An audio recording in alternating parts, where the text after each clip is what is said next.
Eu aprendi muito cedo que não tem nada mais ignorante do que você dizer que não é político. Não tem nada mais pobre do que eu dizer eu não sou político, porque nós somos políticos no dia que nascemos. Quando você chora, você está fazendo política. Quando você quer comer, você está fazendo política. E é importante que a gente transforme essa coisa que é da natureza em coisas pensadas, estrategicamente pensadas. Porque a UNE é responsável pelo fato da gente ter conquistado tantas coisas no ensino deste país. E eu sei que muitas vezes não foi fácil a UNE estar do nosso lado. Tinha oposição dentro da UNE e no movimento estudantil. E muita gente achava que algumas coisas que a gente queria fazer na universidade, eu lembro do Reúne, tinha um certo tipo de estudante, normalmente, certamente nenhum está aqui, que achava que a gente aumentar de 12 para 18 alunos em média numa classe, nós íamos piorar a qualidade de ensino. E a UNE enfrentou esse debate. Também quando nós criamos o ProUni, muita gente dizia que a gente ia ajudar as universidades particulares, que a gente iria ajudar a burguesia brasileira que cuidava da educação. A UNE também enfrentou esse debate. Enfrentou e fez com que as pessoas compreendessem que nós estávamos dando, enquanto a gente não podia fazer as universidades, a gente estava dando oportunidade, cobrando uma parcela da dívida que as particulares tinham com o governo e transformando em bolsa de estudo. Eu tenho muito orgulho, mas muito orgulho, que em cada lugar que eu vou, a coisa que as pessoas mais me agradecem é pai e mãe dizendo obrigado, presidente, porque meu filho fez universidade. É estudante dizendo obrigado porque eu consegui.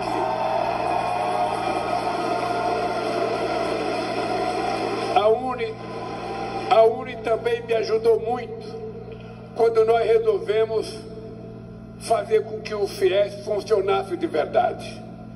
O FIES não foi criado no meu governo. O FIES já existia. Qual era o problema do FIES? É que quando o estudante ia na Caixa Econômica Federal pedir um crédito para ele estudar, a Caixa Econômica pediu um fiador. E quem é que quer ser fiador de estudante? Quem quer?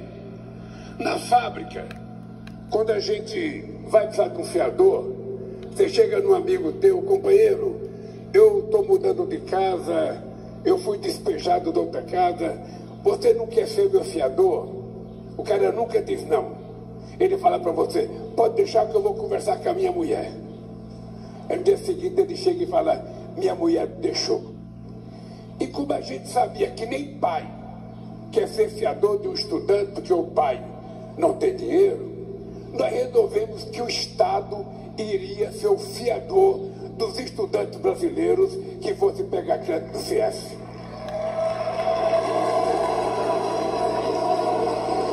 Essas coisas não foi pouco, porque em poucos anos nós dobramos o número de universidades, o número de estudantes nas universidades brasileiras.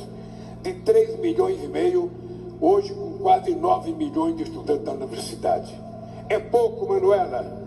Proporcionalmente à nossa população, ainda é pouco. Se a gente comparar o Chile, se a gente comparar a Argentina, mas é muito diante daquilo que a elite brasileira não fez durante 400 anos. Eu faço questão de repetir para vocês. Para vocês saberem o tipo de elite que dirigiu esse país em 500 anos. É importante vocês saberem. Santo Domingo, aonde o navio de Colombo chegou em 1492, na República Dominicana, teve a sua primeira universidade feita pelo rei da Espanha em 1532. 40 anos depois que foi descoberto, a República Dominicana já tinha Universidade Federal. Você sabe a nossa quando foi criada? A nossa primeira universidade foi criada em 1920. 420 anos depois da descoberta. Me parece que fica clara a diferença do avanço de outros países com relação ao Brasil, porque me parece que a elite brasileira achava que índio não precisava estudar, que escravo não precisava estudar, e que os brancos pobres tinham que cortar cana também. E eles não perceberam que isso levava o Brasil a um atraso que nós somos vítimas até hoje. Vocês pensam que eu tenho orgulho? Eu não tenho orgulho de dizer para ninguém que eu não tenho diploma universitário. Isso não é motivo de orgulho para alguém dizer, mas eu não tenho diploma universitário. Mas fui o presidente que mais fez universidade na história desse país, mais fizemos escolas técnicas e mais investimos na educação. Por uma razão simples. Por uma razão simples. Quando eu cheguei na presidência da República, eu tinha na minha imagem o fracasso do Walesa na Polônia. O Walesa fez greve no mesmo dos anos 80 que eu fiz. Enquanto a gente fazia greve na Volkswagen, na Mercedes e na Ford, ele fazia greve no estaleiro de Gdansk. Pois bem, Walesa foi eleito presidente da Polônia, apoiado pela elite internacional, aqueles que queriam derrubar o comunismo. Ele foi eleito. 4 anos depois, ele foi candidato à reeleição. Teve 0,5% de voto. E eu tinha medo, será que a gente vai conseguir governar esse país? Será que a gente vai conseguir fazer aquilo que a gente mesmo reivindica? Porque o desafio para nós da esquerda, para nós progressistas, para nós democratas, o nosso papel não é atender os outros, é atender a nossa própria reivindicação. É saber se a gente é capaz de fazer aquilo que nós reivindicamos dos outros. Esse era o meu desafio. E é por isso que eu comecei a fazer universidade, fazer extensões universitárias, e é por isso que nós começamos a fazer institutos federais. Agora, quando terminar o meu mandato em 2026, nós vamos ter 782 institutos federais espalhados por esse país. E ainda é pouco. Em 100 anos, a elite brasileira fez 140. E nós, em pouco mais de 15 anos, vamos fazer 3 vezes o que eles fizeram num século. E ainda é pouco. Por isso eu queria dizer para vocês, uma coisa que você tem que ter claro, eu fico ouvindo um discurso, mas eu quero que nós pensamos estrategicamente o que a gente quer desse país. Vocês precisam lembrar que a esquerda toda que está aqui não tem mais que 140 deputados no Congresso Nacional de 513 deputados. Vocês têm que lembrar disso. Vocês têm que lembrar que nós devemos ter 12 senadores em 81. E para a gente aprovar alguma coisa, você tem que ter pelo menos metade. Por que eu estou dizendo isso? Porque é preciso a gente transformar o nosso sonho, os nossos desejos em ação. É preciso o PT se perguntar por que o PT é capaz de eleger um presidente da República 5 vezes, Lula e Dilma, e só fez 70 deputados federais. Por que o PCdoB fez tão poucos deputados federais? Por que o PSB fez tão poucos deputados federais? Nós achamos que o nosso discurso é o verdadeiro. Será que o povo está nos compreendendo? Será que o povo está nos entendendo? Porque uma estratégia para a gente poder aprovar tudo o que a gente quer é a gente ter uma maioria no Congresso Nacional. Vamos pegar o México agora como exemplo. O México, eles fizeram uma vitória tão grande que até decidiram que o Poder Judiciário tem votação direta. É o povo que escolhe um juiz de primeira instância, de segunda instância e da Suprema Corte. Eu estou dizendo isso para a gente pensar. Logo, logo a gente vai entrar no ano eleitoral. E é preciso a gente saber com quantos deputados e senadores a gente quer sair na hora que abrir a urna. É preciso a gente saber por que o povo, que a gente pensa que tem desejo naquilo que a gente fala, não vota nos deputados de esquerda. Não vota no senador de esquerda. Esse é um desafio para o mundo estudar. Esse é um desafio para a juventude pensar. Porque se a gente não montar uma estratégia de como a gente vai fazer maioria nas prefeituras, nos governos do Estado, a gente vai continuar reivindicando e a gente vai ter sempre dificuldade. Isso é importante. Eu não estou falando apenas para os partidos de esquerda, não. Eu estou falando para aquele que não tem partido. Eu aprendi muito cedo que não tem nada mais ignorante do que você dizer que não é político. Não tem nada mais pobre do que eu dizer eu não sou político, porque nós somos políticos no dia que nascemos. Quando você chora, você está fazendo política. Quando você quer comer, você está fazendo política. E é importante que a gente transforme essa coisa que é da natureza em coisas pensadas, estrategicamente pensadas.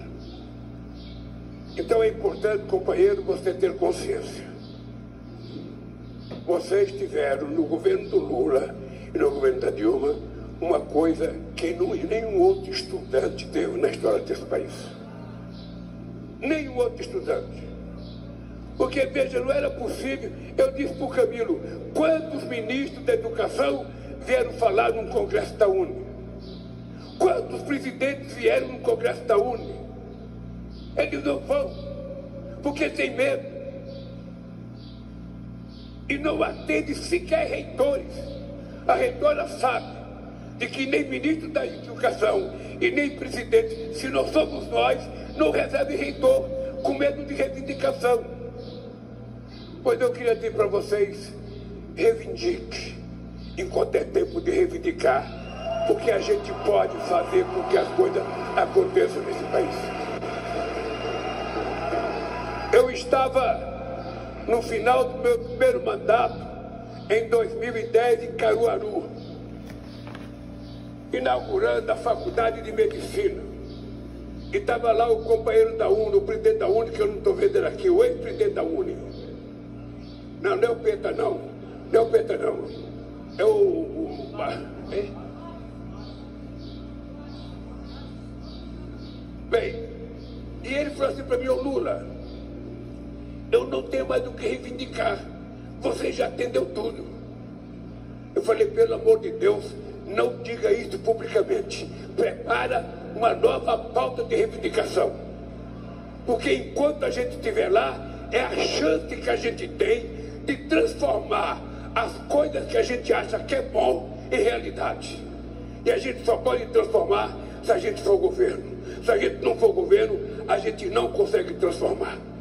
Então é importante que vocês, ao saírem daqui, comecem a pensar que Brasil que vocês querem a partir de 2026. Que Brasil que vocês querem. E não adianta. A gente tem que conversar muito com a juventude.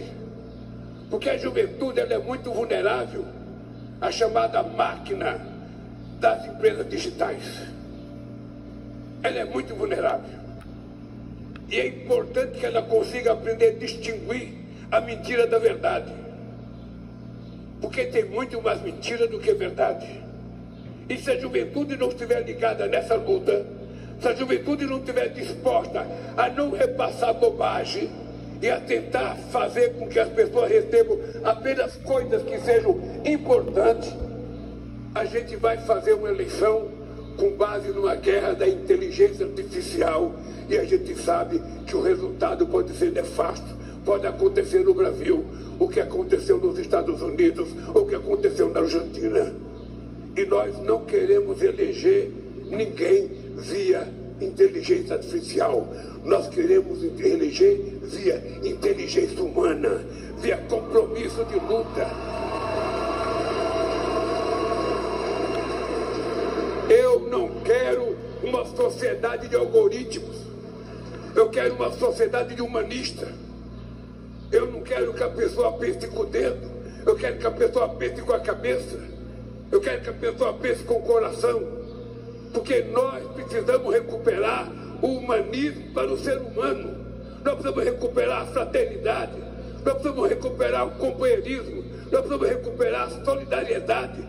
Nós precisamos aprender a voltar a viver em comunidade e sair do isolamento que a gente fica com o nosso celular. O celular é o amigo da cabeceira da cama de muita gente.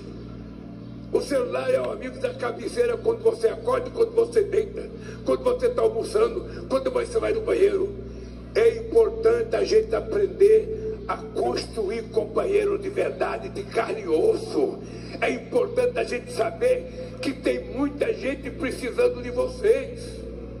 Eu tenho saudade do projeto Rondon, Manuela. Eu tenho saudade do projeto Rondon. Eu tive o prazer de, no meu primeiro mandato, a UNE ainda fazer o projeto Rondon. E eu acho que vocês da UNE poderiam fazer um projeto periferia. Eu acho que a UNE deveria montar equipes de estudantes para visitar as periferias, para conversar com a juventude que não teve chance de estudar, para tentar mostrar que vocês estão do lado deles, que vocês não são uma coisa alheia a eles. É preciso a gente acreditar de que a gente tem chance de mudar de verdade. Eu estava vendo as pessoas dizerem: minha água, meu amor.